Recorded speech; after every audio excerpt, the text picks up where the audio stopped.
Sejam muito bem-vindos à nossa live de comemoração ao Dia do Psicólogo. E claro que o curso MS não podia, faltar nesse dia tão importante para nós psicólogos. E eu começo com uma frase, um texto, na verdade, do Jung, nosso memorável Jung, que para mim define muito do que é a psicologia.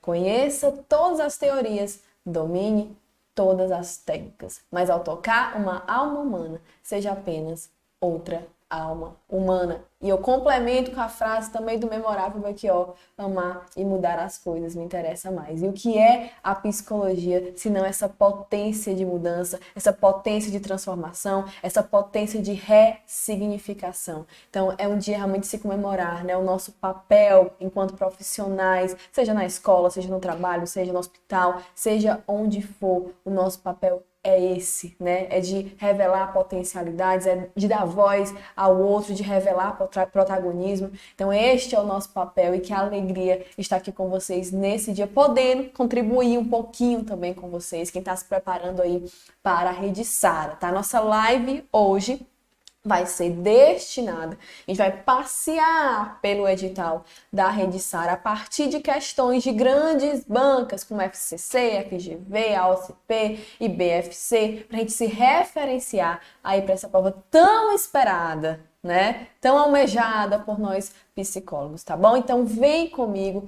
Parabéns a todos vocês, somos guerreiros, sabemos a luta, que não é só uma luta profissional, também é uma luta política pela nossa profissão. E aqui é um marco pra gente, tá? A gente junto caminhar durante mais ou menos essa 1 hora de live, pra gente poder realmente compartilhar conhecimento, tá? E perpassar por esse edital que é tão esperado. Então vem comigo, vamos começar com a primeira questão. Você que conhece a professora Rebeca Vasconcelos, quem não conhece, eu vou me apresentar. Sou Rebeca Vasconcelos, professora de psicologia aqui do curso MS, Já companheira de vocês aí de muitas lives, de muitos estudos. Estou aqui mais uma vez muito feliz e um coração muito grato, tá? De estar aqui neste dia com vocês. Então bora lá, já sabem como é que eu funciono, Vou falando daqui e vocês colocam o gabarito aí nos comentários pra mim, tá? Não quero ficar falando aqui sozinha, pelo amor de Deus, por favor, venham comigo, não quero ficar solitária. Interajam comigo, vocês sabem que a metodologia é essa, de interação, tá bom? Eu entrego pra vocês, vocês entregam pra mim. Então bora lá, Vamos parar de enrolação, vamos começar o nosso tema, nossa live do Dia do Psicólogo e bora seguindo. Bora lá, primeira questão, já começa com FCC, que é banca pancada, banca de um nível de dificuldade ali lá em cima, lá no alto. Gente, uma coisa que é muito importante pontuar para vocês sobre esse concurso do Sara é que é um edital, como eu já comentei, quem viu a live que a gente fez ali, a análise, do edital da Rede Sara, que eu comentei que o conteúdo programático, ele tá muito coerente, muito consistente com aquilo que é a prática da Rede Sara. Tá? Então, assim, muita gente me pergunta: professor, o que é que eu devo estudar para a Rede Sara especificamente? Gente, como eu já falei lá na live, conteúdo de psicologia hospitalar, psicologia de desenvolvimento, a parte ali da avaliação psicológica. A gente já está acostumado, quem é calejado de concurso aqui comigo, já está acostumado a estudar esse tipo de conteúdo. Agora a Rede Sara vai cobrar aquilo que é específico deles, que é a reabilitação.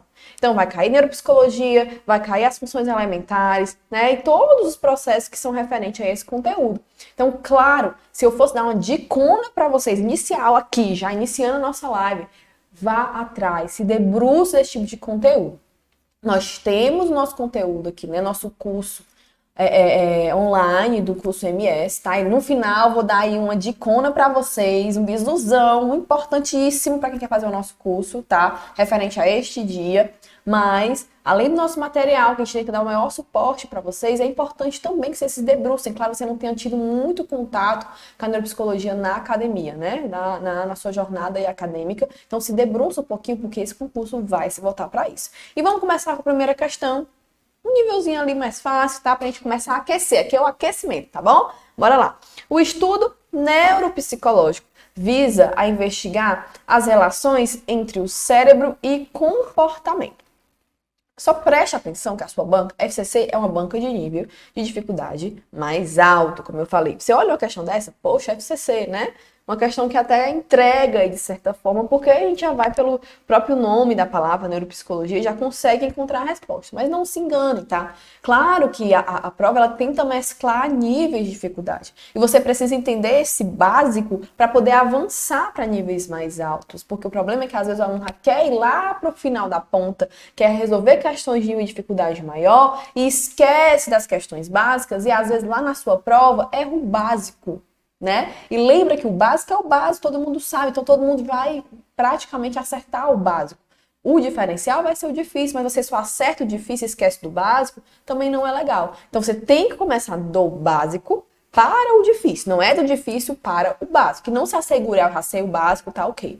Não, começa resolvendo questões do básico para avançar. Sua própria banca também vai ter questões básicas, como aqui é o exemplo da FCC, uma questão quase entregada, né? Então, a neuropsicologia é, portanto, a ciência dedicada ao estudo da expressão comportamental e, vamos lá, das funções inconscientes, gente, não, tá? Ela vai trabalhar realmente com essa questão das unidades funcionais cerebrais, tá? Que quem for fazer o curso MS com a gente ou estudar a parte aí vai entender o que é, tá? Que já é uma evolução aí da neuropsicologia, essa questão das unidades funcionais e não simplesmente aquela função vinculada a uma área anatômica do cérebro. Então, não são funções inconscientes.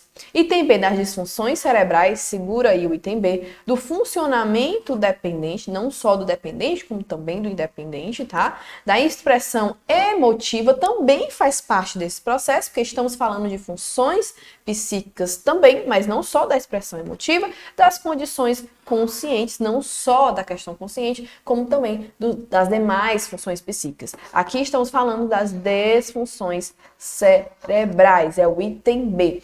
A neuropsicologia vai se dedicar tanto a estudar esses padrões de funcionamento normal do cérebro, como também essas disfunções e a relação com o comportamento. Então, o que é, para quem não se debruçou ainda sobre a neuropsicologia, tá? Investiga as relações entre as funções psicológicas e a atividade cerebral. Como eu falei para vocês, a nível de unidade funcional cerebral. Certo? Porque hoje se acredita, isso é uma evolução da neurociência, gente. É muito importante a gente entender isso. Porque antes a gente tinha muito esse pensamento que, por exemplo, memória tem um campo, o hipocampo é responsável pela memória. Né? Enfim, julgamento, o pré-frontal. A gente tinha ali áreas específicas para determinadas funções. À medida que a neurociência vai evoluindo, à medida que a ciência ela encontra ali, né, o reuso dos neurônios, né, que ela consegue entender as funções das outras células dentro do sistema nervoso, que antes tinha um peso muito grande em cima do neurônio, e se evolui ali também para as células da glia, né, que também tem uma função, antes era tida mais como preenchimento, e já se percebe hoje que ela tem uma função ali de remanejamento, de armazenamento, né, de processamento. Então, houve uma evolução muito grande, e hoje se fala de unidade funcional, que são áreas ali destinada nestes processos de processamento, mas que o cérebro ele é uma unidade, tá? Não existe ali um local específico para cada função, é uma unidade, ele funciona como um todo. Isso é muito importante a gente entender, porque vem dessa evolução. Então, se você tinha, só sumir aqui para vocês, tá? Se você tinha esse pensamento, desmistifique, ok? Hoje a gente fala de unidades funcionais. Tá? Áreas ali que vão ter ali determinadas funções, mas que não há uma especificidade, é diferente. Tá? Então, a neuropsicologia ela vai se destrinchar em dois pontos. Primeiro, é o estudo dessas funções cognitivas, como a memória, a linguagem, nos seus níveis, né? Porque a gente sabe que existem níveis, tanto de armazenamento, de processamento. Então, memória, linguagem, raciocínio, habilidades visoespaciais, reconhecimento, capacidade de resolução de problemas, a parte das funções mais executivas, habilidades musicais e etc. E a parte das alterações, né, das disfunções cerebrais, como as afasias, as agosias, os As, que a gente chama, né? Que vai perpassar por essas alterações dentro das funções psíquicas, a afasia da linguagem, a agosia da capacidade de reconhecimento, a amnésia, né, que tem a ver com déficit de memória, a praxia, que tem mais a ver com a capacidade de realizar gestos complexos, de saber fazer, que também tem a ver com a questão das funções executivas. Então, você entendendo isso para mim, você já entende aí como é a neuropsicologia e o caminho hoje que ela segue. Porque isso ajuda a gente. Claro, gente, que a gente precisa entender uma coisa chamada neuroanatomia. Não acho que você vai fugir da neuroanatomia. Porque, como eu falei, a gente trabalha hoje com unidades funcionais, tá? Claro, e quem for estudar e fazer o nosso curso vai entender de neuroanatomia. Mas o que eu tô falando aqui é que não há a especificidade como se tinha antes. Hoje a gente fala do reuso neuronal, hoje a gente fala das funções das outras células neuronais, a gente fala da plasticidade neuronal que vem nesse caminho da unidade funcional cerebral.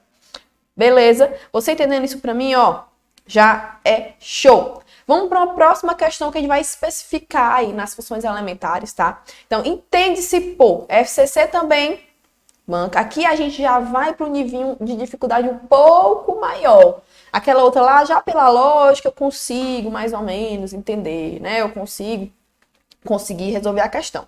Aqui, se eu não saber o que é estado crepuscular, eu me embanano, né?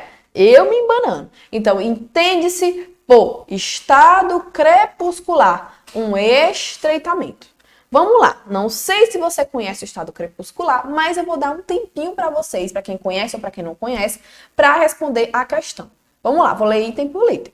É um transitório da consciência, então está dizendo que o estado crepuscular tem a ver aí com o estreitamento da consciência, com a conservação de uma atividade mais ou menos coordenada, da inconsciência, que interfere na noção da realidade, da memória, então tá dizendo que é alteração da memória, que faz com que o enfermo apresente delírios e visões de animais, da visão, que restringe a diferenciação de formas e cores, e do total da consciência, fazendo com que o real e o imaginário convivam na mesma direção. Essa questão já é o nível mediano ao nível mais difícil, porque se você não sabe o que é estado crepuscular, você não vai ter a mínima noção do que você vai estar respondendo. Tá? Vamos lá, minha gente. Qual é o gabarito desta questão? O estado crepuscular é uma alteração qualitativa da consciência, alteração patológica, certo? Nós temos alterações saudáveis, né? Chamadas saudáveis da consciência, como o sono, por exemplo. Aqui é uma alteração patológica. Então, eu tenho um estado crepuscular como uma alteração qualitativa. Professora, eu nunca entendi a diferença da alteração quanti para alteração quali. Alteração quanti é a alteração que vai ser do total da consciência. Então, eu vou ter graus, eu vou ter níveis dessa consciência como um todo. A qualitativa, eu preservo, é uma alteração que ela é parcial. Eu posso preservar partes da consciência e outras são alteradas. Então, de acordo com o que eu falei, me digam aí qual é o gabarito da questão, já que o estado crepuscular é uma alteração patológica qualitativa. Qual vocês acham que é o gabarito? É um transitório da consciência, é da inconsciência, é da memória, é da visão ou do total da consciência? Digam aí pra mim qual vocês acham que é o gabarito. Dou-lhe uma, dou-lhe duas, dou-lhe três. E quem marcou a letra A, acertou. Transitório da consciência com a conservação de uma atividade mais ou menos coordenada. Ou seja, eu tenho um parcial, eu tenho uma parte da consciência que se mantém e outra que é alterada, que é exatamente o estado crepuscular. Então, a letra A é o gabarito da questão. E trago, né, a professora Rebeca não poderia deixar de trazer para vocês um bisuzão aqui disso que eu acabei de explicar. Então, nós temos as alterações normais da consciência, como eu já falei, e temos as alterações patológicas da consciência. E essas alterações são divididas em dois grandes grupos. O primeiro deles é a alteração quantitativa, como eu falei, é do total da consciência. E eu vou ter níveis. E eu tenho alteração que ela é qualitativa. Então, uma parte da consciência ela se mantém e a outra é alterada. Então, aqui é total e aqui é parcial. Você entendendo isso, colega? Ó, já ajuda muito, tá? Vamos lá. Na quantitativa, eu tenho 4 grandes níveis. O primeiro grau, o segundo grau, o terceiro grau, bote aí, e o quarto grau. O primeiro grau da alteração quantitativa, a gente não vai aprofundar, porque, enfim, nós estamos numa live, né? Mas aqui é para jogar para vocês, para facilitar a compreensão, tá certo? Primeiro, obnublação. Quem nunca ouviu falar disso agora vai saber que é o primeiro grau de alteração patológica quantitativa da consciência. O que é a obnublação? A obnublação, gente, lembra assim de nublado, ó, nuble. Lembra de nublado, tá? Dica para vocês, para memorizar. Lembra de nublado? O que é uma coisa nublado? Presta atenção. Nem tá sol, né? Nem estou sol, a iluminação, a plena consciência, né?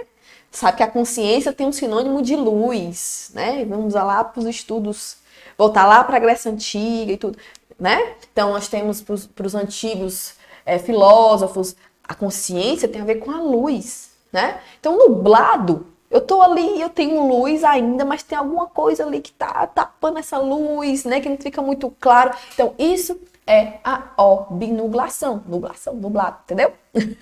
Que é uma turbação da consciência ou sonolência patológica leve. A pessoa fica ali no estado de sonolência, tá? É um rebaixamento que ele é leve a moderado, então ela vai ter uma dificuldade de processamento, de tomada de decisão, ela fica ali meio confusa, certo? Então isso é a obnublação. Aí eu entro no segundo estágio, tá? Que é o torpor. Cuidado para não confundir o torpor com o sopor. Primeiro eu falo do torpor, certo? O torpor é um grau um pouquinho mais acentuado que a obnublação. Aqui eu já consigo estimular, né? Quando eu estimulo a pessoa já consegue retomar de uma forma mais rápida. No torpor, ela já está nesse estado mais sonolento, né? Menos enérgico. Então, assim, eu preciso de um estímulo mais forte para fazer essa pessoa voltar ali à consciência, tá? Tanto a obnublação como o torpor, gente, eu consigo, a pessoa ainda tem o pudor, por exemplo, se ela tiver com as partes expostas, ela consegue cobrir, então ela tem ali ainda como eu falei, é o nublado, né? Ela tem umas brechas de luz ali, ela não tá totalmente apagada a sua consciência. Aí eu entro no estado do sopor, certo?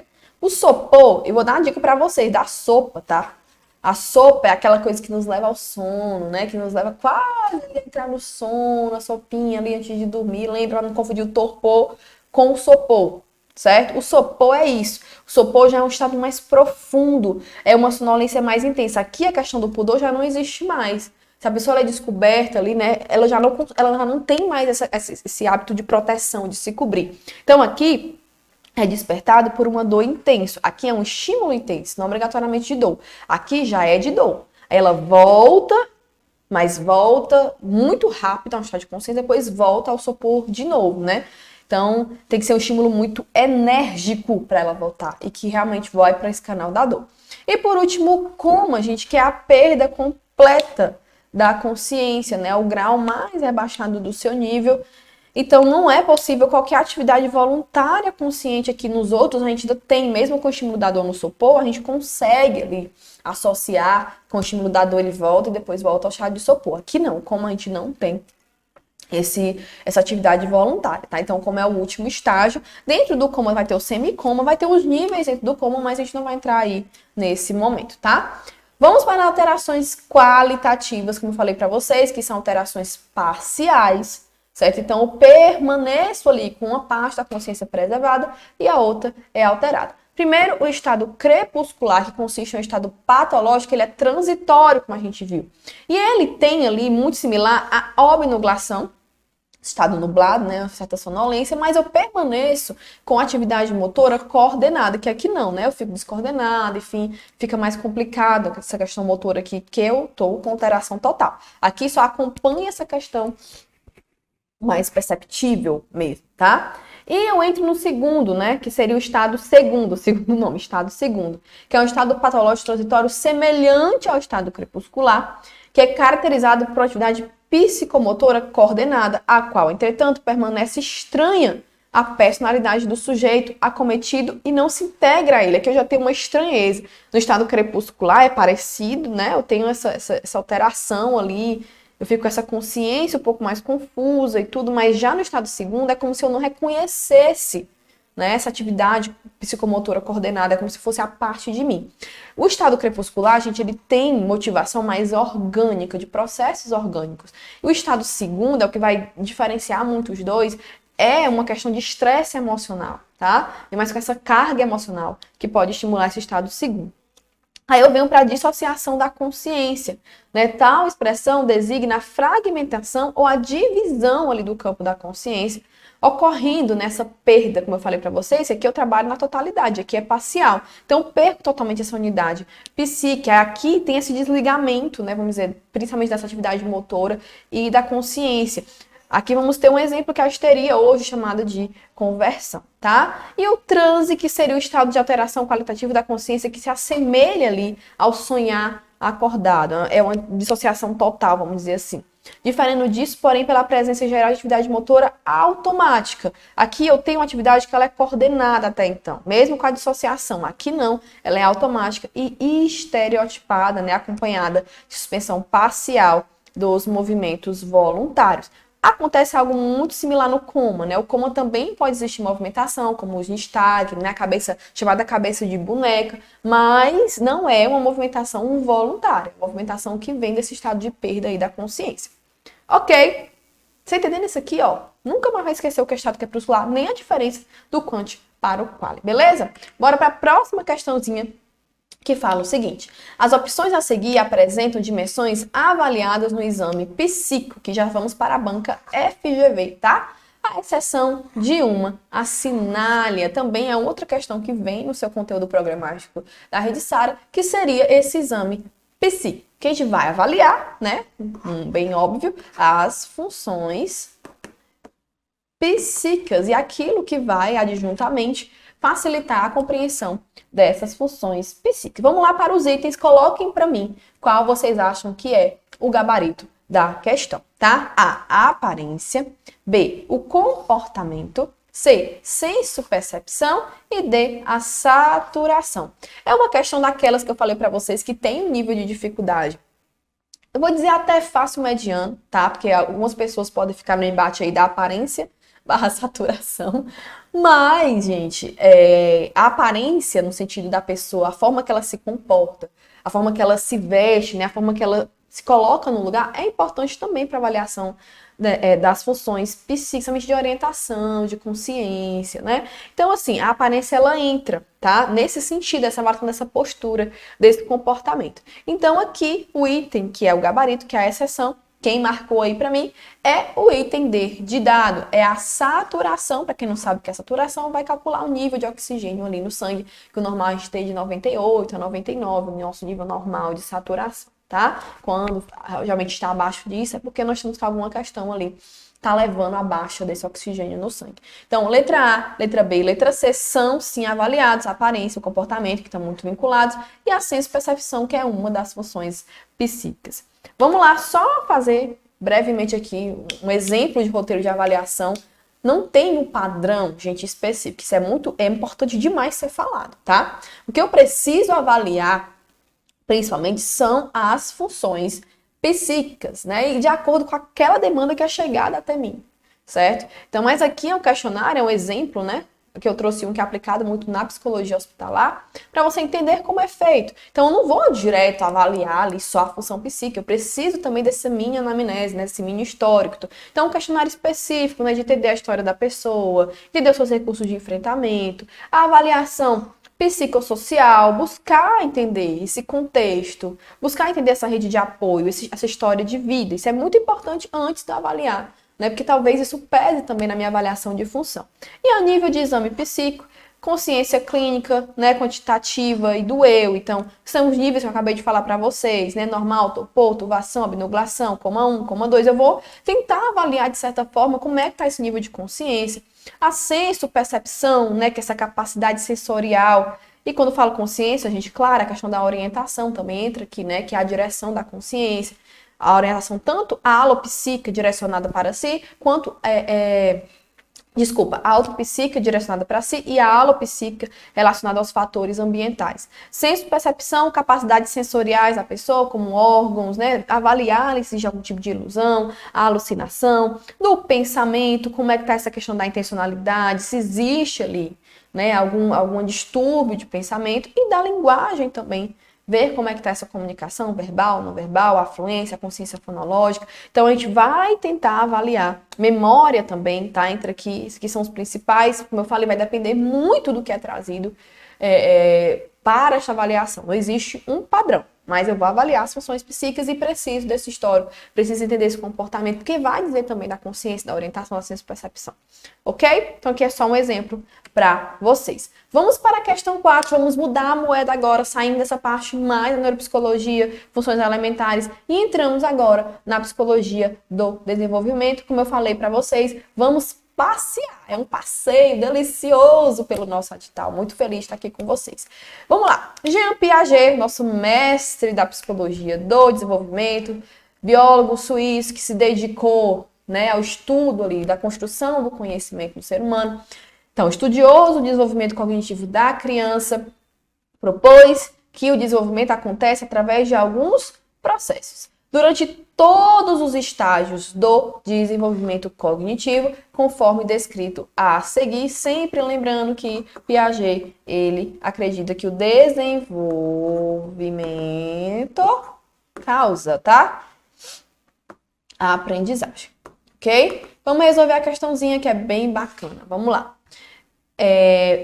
Consiste na tentativa do indivíduo em solucionar uma determinada situação a partir da estrutura cognitiva que ele já possui naquele momento específico da sua existência, no uso de esquemas já existentes para dar sentido aos novos acontecimentos e experiências. 2. Consiste na capacidade de modificação da estrutura mental antiga para dar conta de dominar um novo objeto do conhecimento. E, por último, processo de autorregulação do organismo, necessário para assegurar uma interação eficiente do indivíduo com o meio ambiente. Oi, professora, o que a senhora está falando? O que a questão está dizendo? Meu Deus, calma.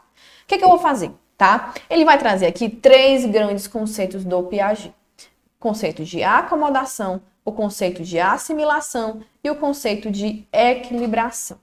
Se você não sabe o que é, nós vamos entender agora e vamos voltar para a questão, porque eu quero que você responda comigo depois que eu der aqui o bizu para vocês, tá? Primeiro falando do Piaget, esse carinha aqui maravilhoso e fofo, que dá vontade de agarrar. Diga se alguém tem vontade de agarrar ele igual a mim, que tem, que ele é muito fofo.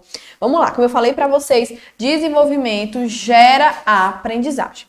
O que o Piaget vai falar? Que existem as etapas do desenvolvimento. Ele acredita que a maturação orgânica ela é fundamental para o início desse processo. Vou dar um exemplo para vocês. Como é que uma criança de 2 meses vai segurar uma folha para escrever se ela não tem ainda a capacidade motora fina? É isso que ele está falando.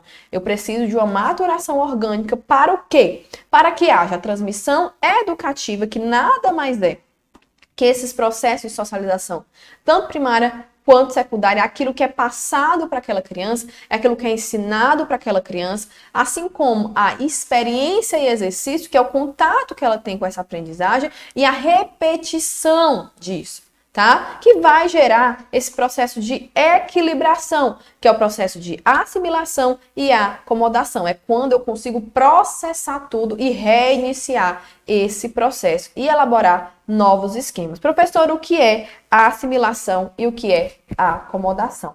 Quando a gente fala de assimilação e acomodação, estamos falando das funções estáveis de adaptação que o Piaget traz. Nós temos as funções estáveis e nós temos as estruturas instáveis.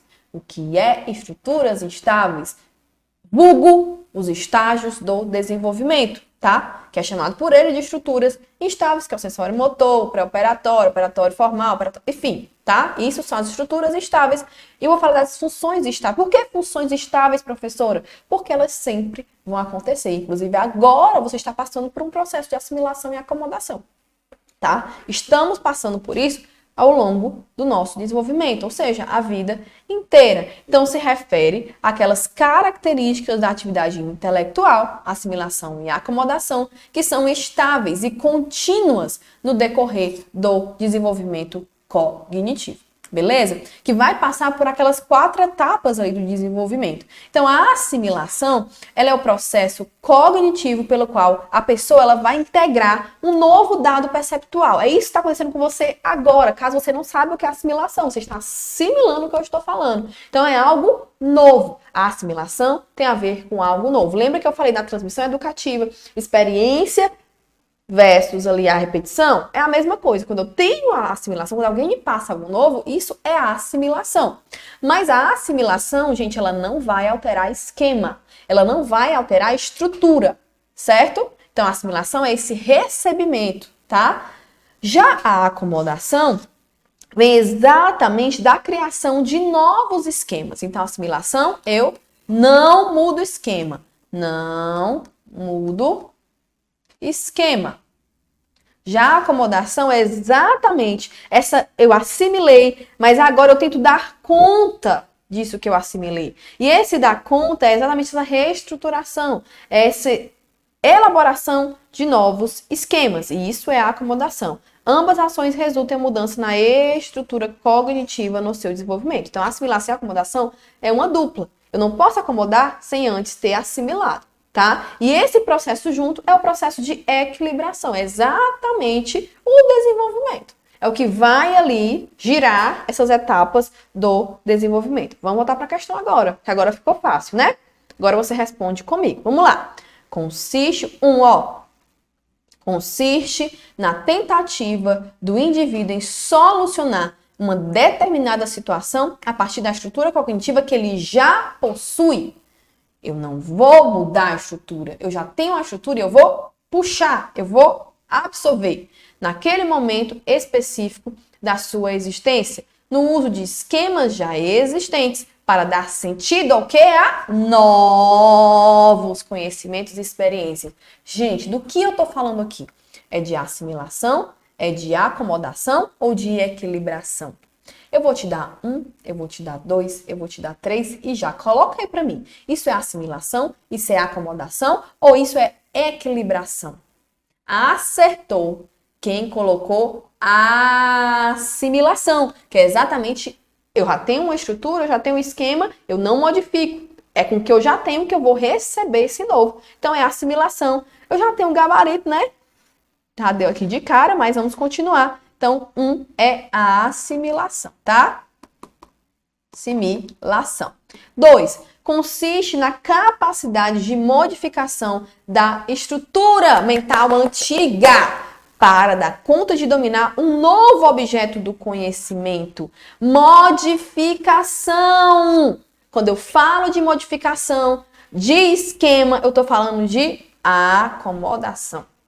Acomodação.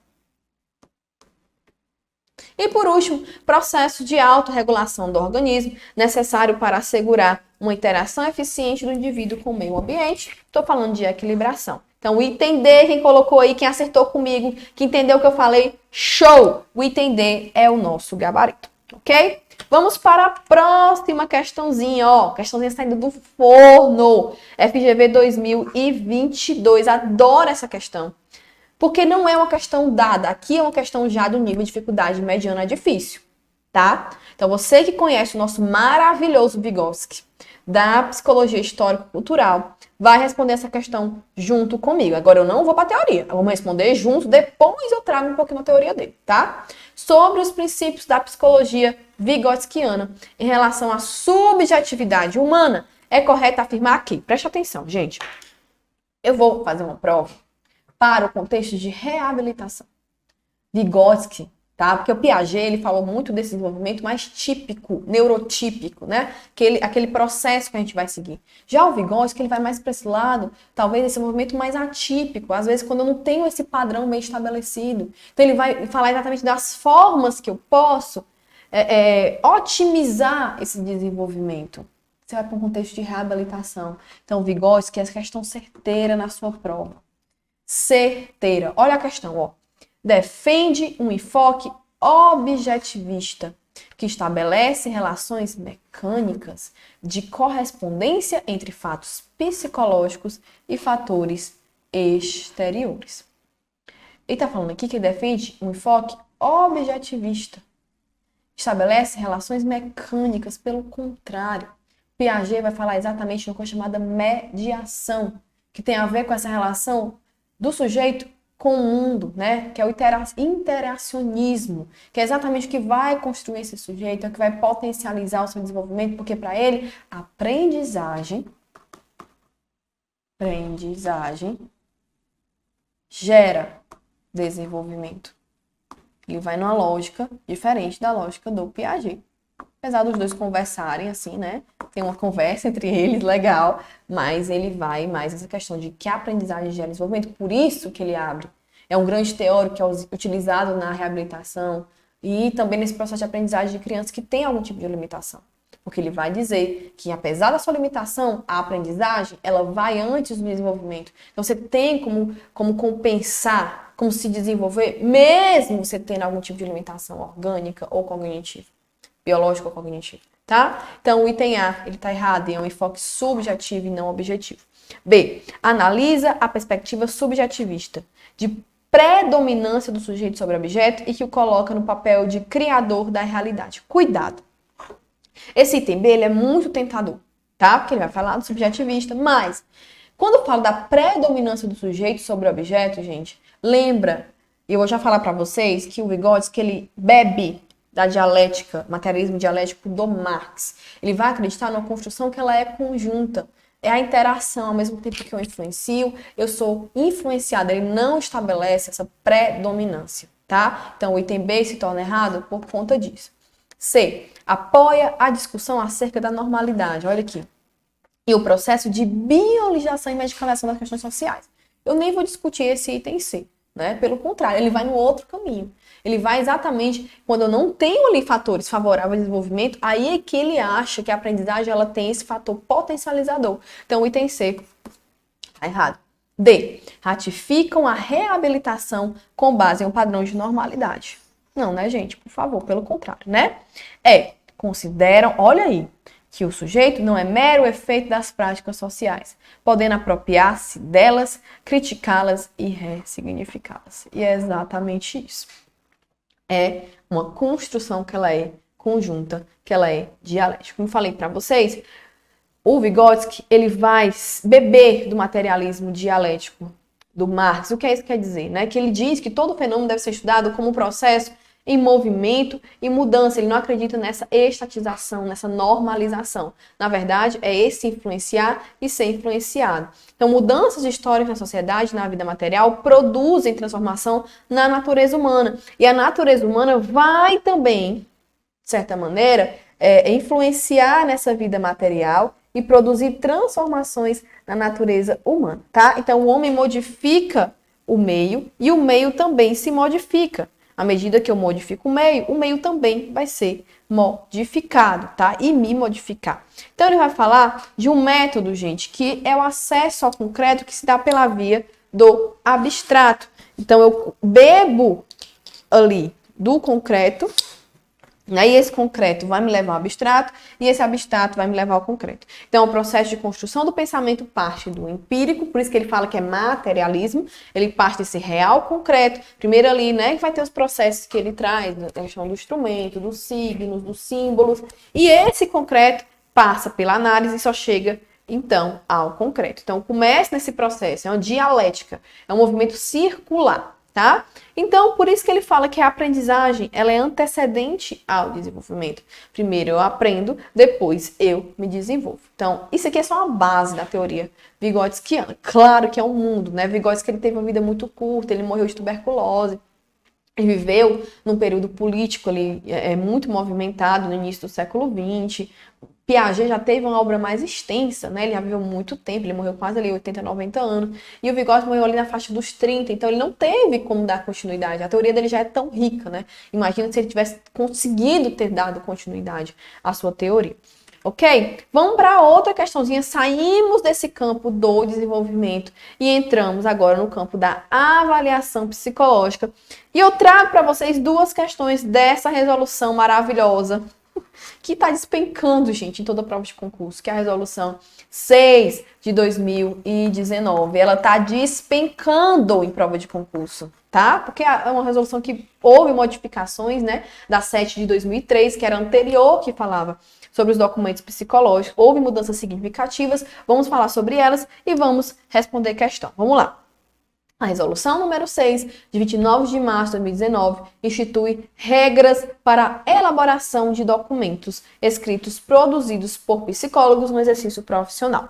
Com base na resolução, analise as afirmativas a seguir. Então, bora analisar item por item. Se você ainda não tem conhecimento sobre a novel, então seu conhecimento é muito voltado para a legislação antiga, vamos desmistificar e vamos aprender o que hoje se fala sobre a elaboração de documentos. Então, o relatório psicológico, eu já digo para vocês, cuidado, tá? Porque na 7 de 2003, desculpa, tinha-se que relatório psicológico era sinônimo de laudo. Só que agora, a 6 de 2019 desmistificou isso, tá? Então, é diferente agora. O relatório, ele é fruto de trabalho do psicólogo já desenvolvido ou em desenvolvimento, tá? Então, vai constar, de certa forma, isso. Ó, vamos lá. Visa comunicar a atuação profissional do psicólogo em diferentes processos de trabalho já desenvolvidos ou em desenvolvimento, tendo como finalidade, gente, não é produzir diagnóstico psicológico, porque isso aqui vai ser fruto de avaliação. E os dois documentos que são frutos de avaliação é o atestado e o laudo. O relatório é fruto de trabalho já desenvolvido ou em desenvolvimento. Então, é falar sobre esse trabalho, né? Falar do que foi desenvolvido e não produzir diagnóstico psicológico. Então, elimina o item 1 e onde tiver o item 1 também, tá? Responde aí comigo. 2. No relatório multiprofissional, que é uma novidade da 6 de 2019, a conclusão pode ser realizada em conjunto, principalmente nos casos em que se trate de um processo de trabalho interdisciplinar. Sim, essa informação ela é verídica. Para quem não sabe, o relatório multi entrou agora na 6 de 2019, tem a mesma estrutura do relatório psicológico, então vai lá. A parte da identificação do paciente, a parte de procedimentos, né, a parte da demanda, procedimentos, análise e conclusão. A parte de procedimentos e a parte de análise no relatório multi, é para cada profissional, tá? Procedimentos e análise é de cada profissional, porque realmente eu não tenho como fazer isso de forma conjunta, porque é de cada profissional. A conclusão, de acordo com a 6 de 2019, pode ser feita em conjunto por se tratar de um trabalho interdisciplinar. Então, o item 2 está correto. Onde não tem 2, eu elimino o item C, estamos entre item B e item D. 3. O laudo psicológico deve apresentar os procedimentos e conclusões gerados pelo processo de avaliação psicológica, check, ok. Limitando-se a fornecer informações necessárias e relacionadas à demanda, certíssimo, gente. Eu não vou colocar e transcrever todo o processo de avaliação no laudo. Eu vou transcrever aquilo relacionado à demanda e às informações que forem necessárias, tá? Então, o item 3 também está correto. Então, D é o nosso gabarito, ok? 2 e 3. E eu trago aqui para vocês um esquemazinho, tá? Para vocês não esquecerem mais da 6 de 2019 e nem dos seus documentos. Vamos lá. Eu tenho 3 situações que vão gerar documentos para mim. A primeira delas é a avaliação psicológica, certo? Eu tenho 2 documentos que vão surgir da avaliação psicológica. O primeiro deles é o atestado e o segundo deles é o laudo psicológico. O atestado, o que é que ele faz? Ele certifica ali, fundamenta, né, um diagnóstico psicológico para justificar algo. Então, lembra que o atestado, ele vai atestar algo para justificar algo, tá? Para justificar algo. Já o laudo, eu devo apresentar o processo, né, procedimentos, conclusões gerados pela avaliação psicológica, como eu falei, colocando aquilo que é realmente necessário para esse processo. É o processo em si, né? O laudo vai retratar o processo em si e chegar ali à sua conclusão. O atestado, ele vai atestar aquilo que foi feito no laudo em base de uma justificativa. Beleza? Outra situação que pode gerar documento psicológico é a nossa prática profissional, que são atuação psicológica desenvolvida ou em desenvolvimento, que pode gerar 3 grandes documentos. O primeiro deles é a declaração, que tem a ver com o registro, né, de como funciona ali o atendimento, do horário, né, forma objetiva, sucinta, informações sobre o serviço em si. Aqui eu não vou ter nada de diagnóstico, eu não vou ter nada de procedimento, aqui é só informações práticas. O horário, que horas foi, enfim, né? O relatório psicológico, que tem a ver com esse atendimento ali individual, que visa comunicar a atuação do psicólogo nessas situações de prática, tendo como finalidade, gente, eu falei, falar sobre o trabalho. Ele não vai produzir diagnóstico psicológico, isso é muito importante. Quem vai produzir diagnóstico é o laudo, tá? Relatório psicológico é retratar sobre o trabalho, aquilo que está sendo feito. E relatório multiprofissional tem a ver com esse trabalho multi. Aqui foi inserido porque nós, praticamente, psicólogos, trabalhamos em equipe multiprofissional onde a gente estiver, na escola, seja na justiça, seja no hospital, sempre a gente vai estar perpassado por uma equipe multi. Então, surgiu o relatório como demanda disso, né? Um relatório que pode ser feito de forma conjunta, como eu falei, tem a mesma estrutura do relatório psicológico, só que em procedimentos e análise vai ser diferente porque cada profissional vai dizer ali a sua parte, a conclusão pode ser junta. E por último, a última situação é uma consulta, tá? É resolver uma questão, problema, que aí é o parecer, que é um documento ali que vai dar resposta a algo, alguma dúvida sobre uma questão psicológica. Então, o parecer surge aí nesse momento. O parecer psicológico não é um documento resultante do processo de avaliação psicológica ou de intervenção psicológica. Entenda. Intervenção é o relatório. Avaliação é o laudo ou atestado, né? Ou os relatórios ou a declaração, no caso da intervenção. Essa consulta é uma questão problema, tipo, uma questão da psicologia, eu queria saber se o psicólogo pode intervir em tal caso do caso. Aí o psicólogo pode elaborar um parecer para responder essa questão problema. Beleza? Isso é o parecer. Ok? Vamos para a questãozinha só para a gente arrematar o que a gente acabou de ver, tá? A resolução 6 de 2019 institui regras para a elaboração de documentos escritos produzidos por psicólogos no exercício profissional. Relacione as modalidades de documentos psicológicos com sua descrição. Aí vai trazer o atestado, vai trazer o relatório, o laudo psicológico e o parecer. Bora lá. Resultado de um processo de avaliação psicológica. Então, eu já sei que ou é o laudo ou é o atestado, né? Com finalidade de subsidiar decisões relacionadas ao contexto em que surgiu a demanda. Então, apresenta informações técnicas, científicas dos fenômenos psicológicos, considerando os condicionantes históricos e sociais da pessoa, grupo ou instituição atendida. Aqui eu estou falando de um documento que ele é mais completo, que ele vai falar desse processo de avaliação. Estou falando de quê, meu povo? É do 1 ou é do 3? É do atestado ou é do laudo? Digam aí. Dou-lhe 1, dou-lhe 2, dou-lhe 3, e tá certo quem botou? O item 3, laudo psicológico. Então, eu já elimino aqui o item A e elimino o item E. Bora lá. Segundo, né? Pronunciamento por escrito, que tem como finalidade apresentar uma análise técnica, respondendo a uma questão, problema do campo psicológico ou a documentos psicológicos questionados. Aqui, como eu falei para vocês, quem responde é o parecer, tá? Letra 4, então tem 3 e 4, já matei o gabarito aqui de primeira, mas vamos continuar.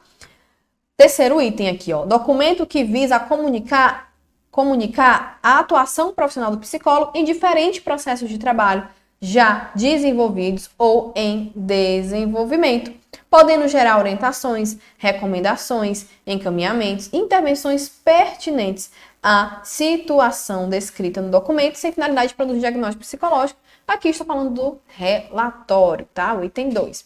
E o 4, né? Documento que certifica, com fundamento em um diagnóstico psicológico, uma determinada situação, estado ou funcionamento psicológico, com a finalidade. Sempre lembra, certificar a base de uma finalidade é o atestado. Então, o nosso gabarito é o item D de dado. Quem marcou aí acertou. 3, 4, 2 e 1. Ok? Vamos mudar agora a moeda, né? Vamos entrar, só beber uma aguinha aqui para respirar, meu povo. Nosso tempo tá já acabando. Estamos na questão 8, tem mais 2 questões, tá? Que são 10 questões, mas vamos dar certo. Vai dar certo. Vamos lá. IBFC, vamos entrar agora no campo da psicologia da saúde e da psicologia hospitalar. Então, segundo Figueiras, a psicologia da saúde tem como objetivo entender as variáveis psicológicas quanto à manutenção da saúde, o desenvolvimento de doenças e seus comportamentos associados. Analise as afirmativas abaixo de acordo com Figueiras. Geralmente, essas tipo de questão, né? Que você tem 2 locuções, você tem que analisar o que é certo e errado, e a relação entre elas são questão de nível de dificuldade maior. Essa facilitou nossa vida, mas não se engane, né? É IBFC, né? Aqui ele deu, de certa forma, a questão, né? Eu acho que com o mínimo conhecimento você conseguiria responder essa questão, mas não se engane, porque pode vir na sua prova questão desse tipo, né? E dar uma confusão às vezes, tá? Agora lá. O foco da psicologia da saúde consiste em estudar a maneira como o indivíduo vivencia seu estado de saúde ou de doença, né? Lembra sempre da palavra-chave, que é o processo, saúde, doença. Sua relação consigo, com os outros e com o mundo. Ok, o que vocês acham? Verdadeira, né? Essa locução é exatamente isso. Aí tá falando por quê? O comportamento e o estilo de vida das pessoas não podem influenciar no desenvolvimento de muitas doenças. Pelo contrário, o que ele está falando é exatamente isso, né? É dos condicionantes sociais da saúde, está falando desse processo de promoção, prevenção, diagnóstico, tratamento, reabilitação, ele está falando da cadeia toda de cuidado. Então, ele está falando exatamente dessas múltiplas influências baseado no conceito hoje que a gente tem de saúde. Antes, a gente tinha um conceito biomédico, que era voltado muito para essa perspectiva, que a saúde era a ausência de doença, focado muito no fator biológico. A partir ali, né, da década de 40, a OMS traz um outro conceito de saúde, que é o bem-estar físico, social e mental. Então, o item 2 está incorreto. Vamos lá, 1 e 2 estão corretos, está errado. B, 1 e 2 estão corretos, está errado. O item 1 está correto e a 2 está incorreto, é o nosso gabarito. Letra D, 1 está incorreto, 2 está correto, está errado. O item C, que marcou aí comigo, é o nosso gabarito. Bem, para a gente poder entender o conceito da psicologia da saúde, minha gente, agrega conhecimento educacional, científico e profissional da disciplina psicologia. Por que sempre trazem essa questão educacional, científica e profissional? Gente, toda a área do conhecimento vai funcionar em cima do tripé, que é a prática, tá? Que é a geradora, né?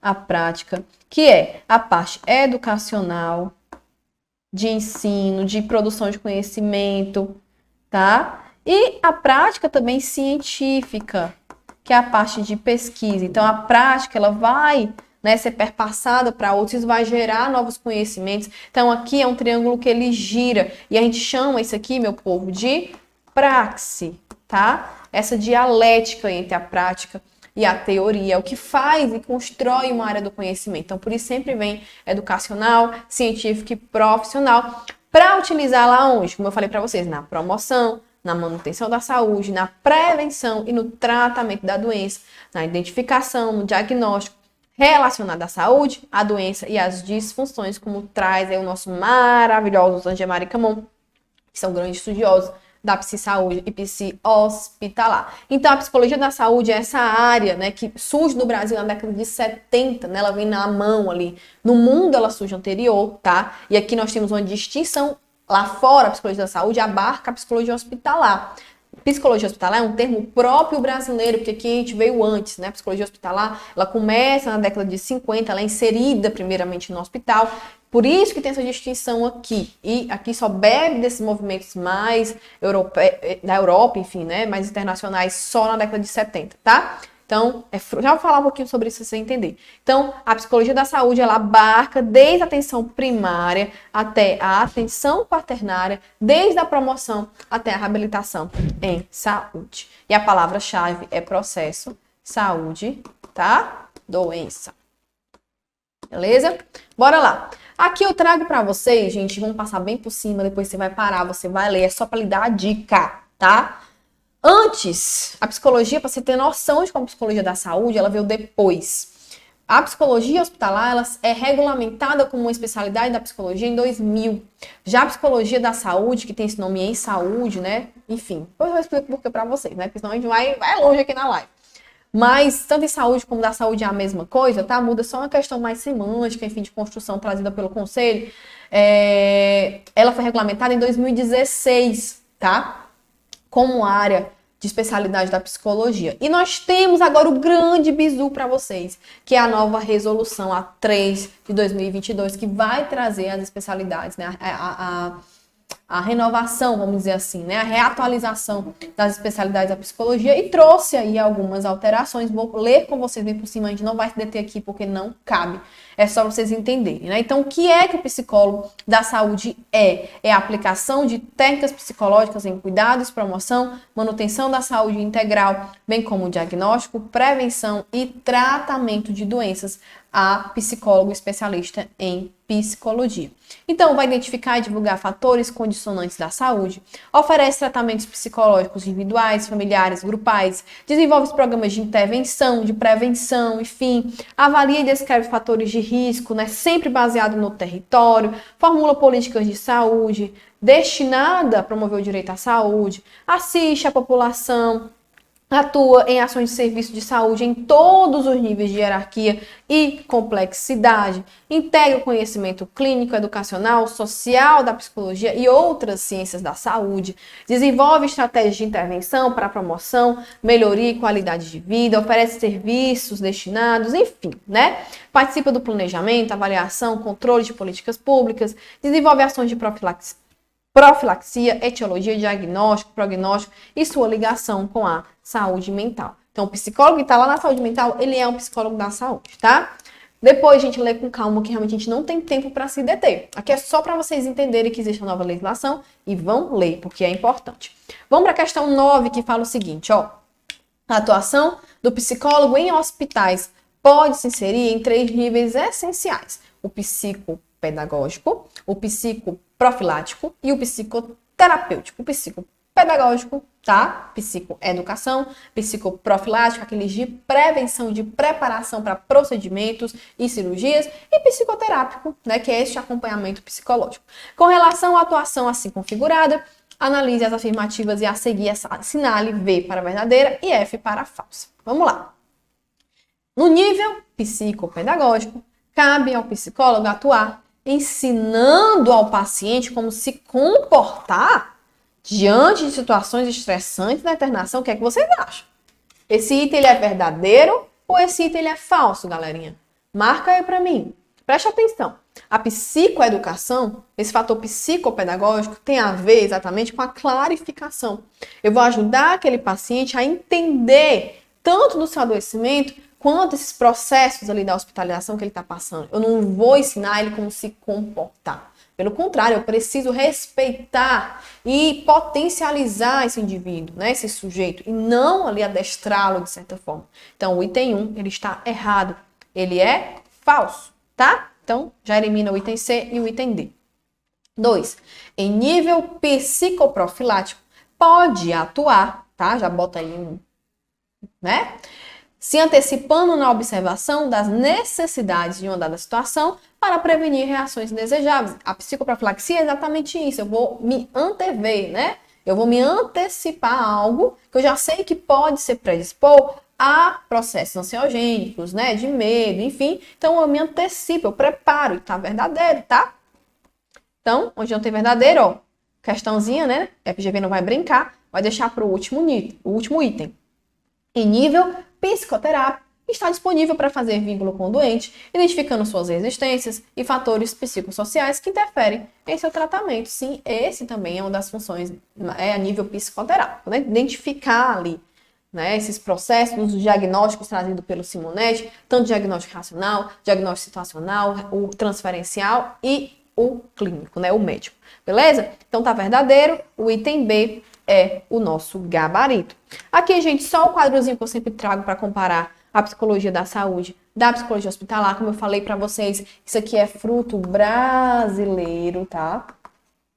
É fruto brasileiro, não podemos deixar de fora isso e enfatizar que é próprio do Brasil. Por quê? Quando lá fora estava ocorrendo esses movimentos de construção da psicologia da saúde, aqui começa a se inserir no hospital na década de 50. Por isso que aqui é próprio do Brasil, a psicologia hospitalar, esse termo, tá? Surge na década de 50. Psicologia da saúde vai surgir só na década de 70, beleza? Então a psicologia da saúde, como eu já falei para vocês, se foca aí no processo de saúde e doença. A psicologia hospitalar tem a ver com as repercussões do adoecimento da hospitalização. Então, a psicologia da saúde vai da atenção primária, quaternária, promoção, a reabilitação. A psicologia hospitalar, por sua vez, é centrada na atenção secundária e terciária à saúde. Psicólogo da saúde, ele pode atuar em hospitais, centros de saúde, organizações não governamentais. Já o psicólogo hospitalar, ele atua, né, dentro do hospital ou terciário ou secundário, a níveis de ambulatório, enfermaria, urgência e emergência e UTI e nas suas diversas modalidades de atendimento.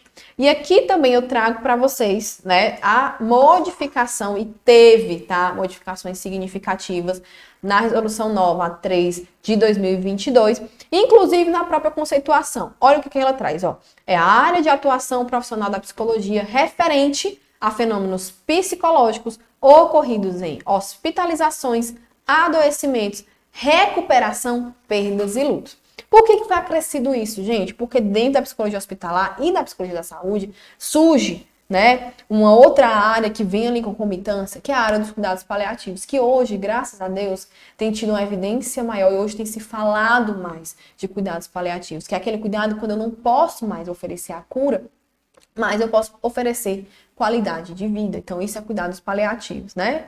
Enfim, então é acrescido cuidados paliativos e acompanhamento que vai ali ao pós-óbito, né? Que tem a ver com essa questão da perda, do luto. Então, é acrescido aqui. A nível da outra legislação, não modifica muito, tá? Vou deixar aqui, você vai ficar com o slide, então leia, eu não vou me deparar aqui agora, ler cada um, porque não temos tempo. Nossa live já está quase encerrando aqui, nesse tempo limite, tá? Mas depois lê com calma cada item, mas você já sabendo que foi acrescido isso, e vai acrescentar também essa questão da gestão, a questão do ensino, da preceptoria, da residência, que veio como um boom muito grande, né? E o psicólogo atuando ali dentro do hospital, como é que ele atua com esse residente, como é que ele abarca, como é que ele acolhe esse residente, que agora vem com muita força, né? O movimento da residência chegou com muita força agora para dentro da psicologia. Então, ok, depois lê com calma, beleza? Vamos para a última questão, que fala o seguinte: um grupo heterogêneo de adultos, alguns com deficiência, outros com transtornos mentais, cuja constituição deu-se a partir do desejo de vivenciar a proposta, que era realizar atividades externas ao espaço institucional, como saídas da cidade e também, de forma articulada, atividades plásticas e de pintura. Marque a alternativa que melhor explicita o papel do grupo operativo na reabilitação. Para você que não sabe o que é grupo operativo, vou dizer agora para você, tá? Grupo operativo e grupo terapêutico são as duas classificações de grupo por finalidade. O grupo operativo, gente, ele tem uma tarefa a ser cumprida. Essa tarefa, ela pode ser explícita ou ela pode ser implícita. Como assim, professor? Explícita é aquilo que é concreto. Por exemplo, artesanato. Vamos construir aqui algo com palito de picolé. Isso é uma tarefa explícita, concreta, tá? E a tarefa implícita tem a ver com questões que não são concretas e que estão permeando ali aquele grupo. O grupo foco é a psicoeducação sobre o tabaco. Eu tenho um objetivo, eu tenho uma tarefa a ser cumprida. E a tarefa, gente, eu vejo como um grande pretexto, tá? Pretexto para se chegar a que o grupo operativo ele se propõe. O grupo operativo ele é grande elucidador ali de diminuição de medos, tá? De quebra de barreiras, de quebra de estereótipos. Então, o grupo operativo ele também tem uma base que ela é terapêutica, tá? Ele só usa o pretexto da tarefa, mas ele também vai elucidar todos aqueles fatores que vêm do grupo, todos os fenômenos grupais e também os fatores que são terapêuticos do grupo, que vão ali destilar, né, fatores de esperança, fatores que vão elucidar ali uma melhora para aquele paciente. Então, eu tenho 3 grandes tipos de grupo operativo: ensino-aprendizagem, institucional e comunitário. Ensino-aprendizagem, aprender a aprender. Então, o processo, geralmente que a tarefa ela é explícita, é aprender a aprender. E institucional, que tem a ver com esse pretexto de articulação ali entre os diversos escalões dentro de uma instituição, facilitar a comunicação. E o comunitário, que é dentro da comunidade. Então, eu vou trazer algo referente à necessidade daquele território. E eu tenho um grupo que é terapêutico, tá? Que vem nessa mão, como eu falei para você, mais desse processo mesmo. Grupo de autoajuda, né, o famoso Alcoólicos Anônimos, né, que é trazido. O que classifica o grupo de autoajuda é porque eu tenho um grupo que ele é homogêneo, que ele é formado ali para uma mesma condição, para uma mesma questão, e a pessoa que guia, o coordenador, também foi uma pessoa que passou por esse processo. Por isso, autoajuda. E psicoterápico, por si só, propriamente dito, é baseado aí nas abordagens teóricas, tá? Então, é só para você entender o que é o grupo operativo. Então, ele pergunta aqui Qual o papel do grupo operativo na reabilitação? Vamos começar de baixo para cima, tá certo? Analisar item por item para a gente finalizar a nossa live. Item é: no universo da reabilitação, o espaço grupal não pode gerar perspectivas inovadoras e a produção de novos sentidos e ressignificações para os participantes. Pelo contrário, gente, o grupo operativo ele tem uma potência muito grande dentro do processo de reabilitação. Porque é exatamente isso, quando eu trago pessoas ali com similaridades, com questões, né, parecidas, eu vou fazer esses fatores terapêuticos girar dentro desse grupo e vou potencializar esse processo de aderência, né, esse processo de melhora. Então, pelo contrário, tá? Vai trazer perspectivas inovadoras. Elimina. Daí o grupo centra-se na relação que os integrantes mantêm com a sua deficiência, não importando a relação com a tarefa. Como eu falei para vocês, o foco é a tarefa. A tarefa é o pretexto, é o que vai fazer esse grupo girar, né, a engrenagem. Então, o entender também está errado. Item C. Os grupos operativos focam somente na tarefa que é explícita, não sendo aplicável em contexto de disfunções mais significativas. Pelo contrário, é explícita e também a tarefa que é implícita. Então, elimina. B. Pensamos no grupo como um veículo de produção de atividades. Ok. O que ele poderia captar somente seria as características ocultas de cada indivíduo. Pelo contrário, são as ocultas, são as explícitas, é aquilo que aquele sujeito demonstra para o mundo, como também o que ele talvez esteja guardando ali, tá? Elimina o item B. E item A, o grupo, eu acho o item A fantástico. Essa questão foi eu que elaborei, né? Eu tentei elaborar no nível de dificuldade maior, tá, gente? Pra gente poder realmente trabalhar com o sarrafo mais em cima, ó. Que realmente eu não encontrei nenhuma de grupo operativo na reabilitação, então tivemos que elaborar. Item A. O grupo se constituiria como matéria-prima para a compreensão desse sujeito, das articulações entre questões intrapsíquicas e as determinações concretas, situadas a partir do lugar deste sujeito na estrutura social. O foco da reabilitação ela é separada em duas grandes etapas. A primeira é o tratamento e a segunda é o processo de reinserção social, que a gente vai lá para Saraceno, que estudou FunSaúde comigo, vai lembrar do Saraceno, que fala da questão da contratualidade, né? Dessa questão desse gerenciamento, né? Dessa negociação desse indivíduo não somente tentar se adaptar a essa sociedade, mas também a sociedade fazer jogos para poder acolher esse indivíduo. E é disso que a gente está falando aqui. Então, o grupo, gente, é um grande ensaio para essa reinserção social. Tá? O grupo é uma potência para essa reinserção social. Então, o item A é o nosso gabarito. Só finalizando para vocês, né, que o objetivo do grupo operativo na reabilitação caminha em direção à conquista de autonomia, o empoderamento desse paciente, proporcionando um estímulo à independência e qualidade de vida dos mesmos, buscando sempre o aprendizado e a quebra de estigmas, como eu falei para vocês, porque o grupo é essa potência. É quando eu vejo o outro ali com a mesma condição que eu, melhorando, isso vai estilar a esperança, de certa forma, a universalidade, né, de perceber que meu problema ele não é único, eu também compartilho com outras pessoas. Então, tudo isso vai ser terapêutico e vai ajudar nesse processo de aderência à reabilitação. Então, pensando na promoção de pessoas com deficiências e acometido neuropsicologicamente, como pessoas com certo nível de amputação física, né, e pacientes com sequelas cognitivas, o Rivière, que é o grande autor do grupo operativo, é dotado de um valor digno de reconhecimento por parte de profissionais da saúde, uma vez que, quando bem projetado, a tarefa grupal, que é esse contexto, pode ser benéfico para o bem-estar da saúde física e psíquica dos integrantes. E para finalizar, o espaço grupal possibilita o reconhecimento do próprio fazer, seus limites e facilidades, a observação do fazer do outro, a percepção de semelhanças e contrastes e a potencialização do fazer junto. Porque quando a gente fala de uma pessoa que tem alguma debilidade, tanto física ou cognitiva, é uma pessoa que está tentando buscar autonomia. Né? E às vezes esse processo é muito complicado, né? Então eu preciso do outro de certa forma. Então o grupo também ajuda nisso, a perceber que precisar do outro não é um problema, que pode facilitar o meu processo de readaptação.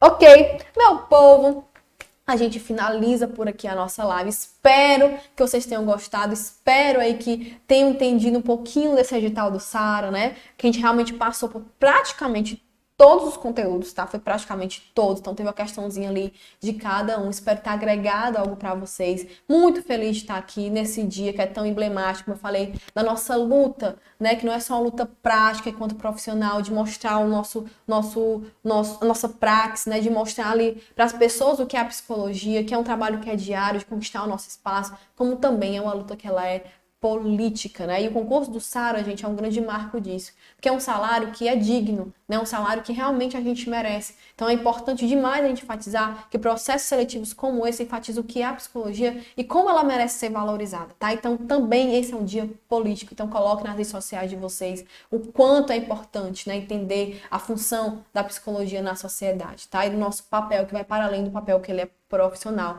é de mudança, né? Não só daquele indivíduo que a gente trata, mas mudança de uma sociedade como um todo, tá bom? Beijão pra todo mundo, tá? Aproveita esse dia que ele é nosso e até as próximas lives.